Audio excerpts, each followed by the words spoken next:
Salut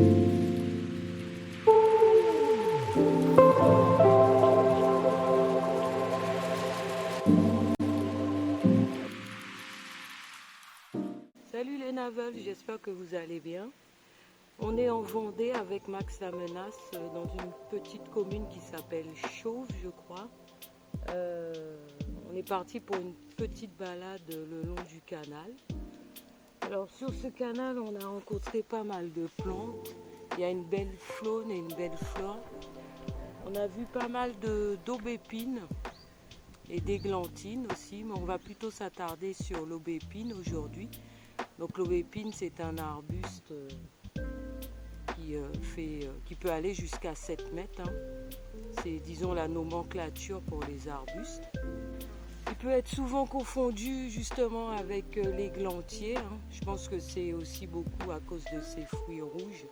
Donc pour l'aubépine, on a la sénelle et l'églantier, les faux fruits, s'appellent les cynorrhodons.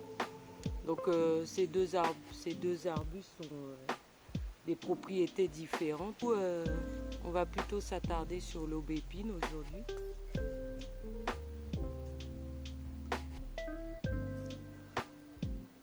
L'aubépine a des propriétés dites tonicardiaques, c'est-à-dire qu'elle va aider le cœur dans tout ce qui est anxiété ou lorsque vous montez des quelques marches et que vous êtes un peu essoufflé déjà après quelques marches.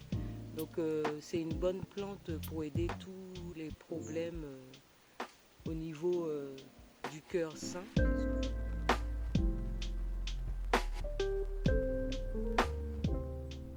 On utilise beaucoup plutôt les fleurs, on peut utiliser aussi les fruits, mais c'est plutôt les fleurs qui sont utilisées. Certaines personnes mélangent les deux. Donc vous allez ramasser vos fleurs en mai et il faudra attendre les fruits qui eux arrivent en octobre. Le goût des fruits, vous pouvez manger, vous pouvez même manger aussi les feuilles, les jeunes feuilles au début du printemps.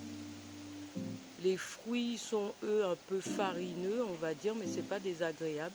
Certaines personnes laissent sécher un petit peu. Quand vous laissez sécher le fruit, vous faites ressortir un peu le sucre du fruit.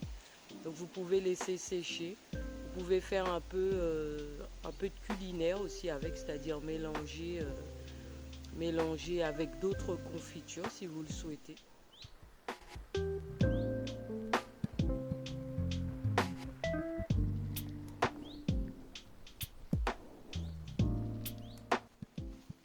Alors les navels, on a souvent l'églantine et puis l'aubépine qui sont réunis ensemble, ce qui fait qu'on les confond encore davantage pour certaines personnes. Donc je vais vous montrer ça, vous allez voir. Donc ici, on a, avec des feuilles composées de plusieurs folioles, on a donc l'églantine. Et si on descend un peu plus bas, juste à côté, on a, avec des feuilles découpées, l'aubépine. Voilà. Donc quand on les a vus, on sait un peu.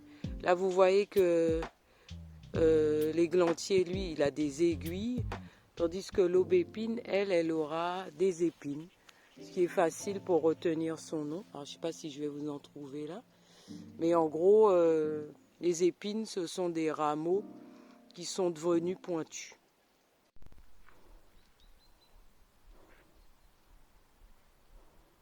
Donc,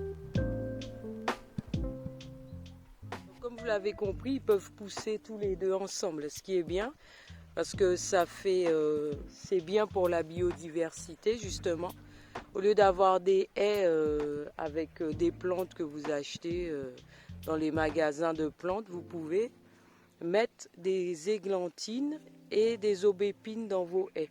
Donc du coup, ça empêche le passage des animaux et aussi le passage des humains. Et en même temps, vous avez des fruits, donc pour la biodiversité, c'est très bien.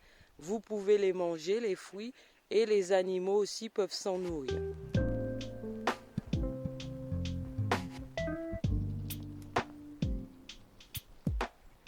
Le le fruit de l'aubépine et le faux fruit de l'églantier, les deux se consomment.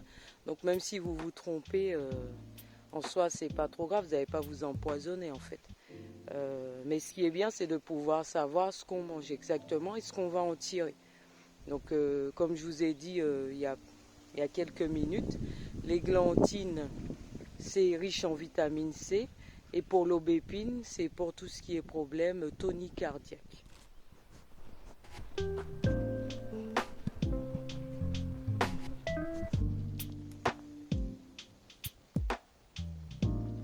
Alors les Navels, on va faire un petit récapitulatif puisque notre vidéo est un peu coupée aujourd'hui. Il y a beaucoup de passages, donc pour que vous puissiez bien entendre, je suis obligée de couper un petit peu.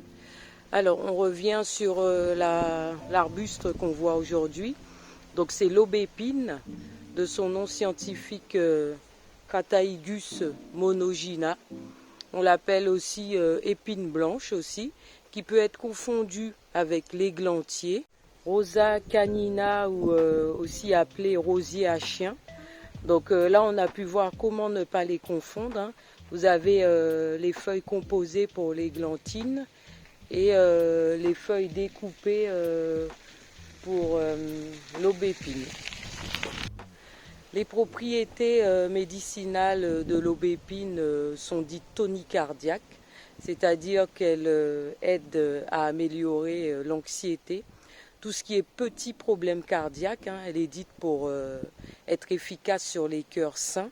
Donc si vous avez de gros problèmes cardiaques, bien sûr, il faudra aller voir le médecin.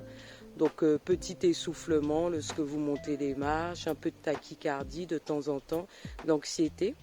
Donc ce qui est utilisé, c'est la fleur, hein, les fleurs qu'on ramasse en mai, à peu près, je dirais, ouais. On peut les utiliser aussi avec les fruits, hein, certaines personnes les mélangent. Alors dans ce cas-là, il faudra du coup conserver vos fleurs en attendant en octobre pour pouvoir ramasser les fruits. On fait sortir la pulpe, c'est un peu farineux, mais si vous voulez que ce soit un peu plus sucré et plus intéressant au goût, vous laissez sécher et ça fait ressortir le sucre du fruit.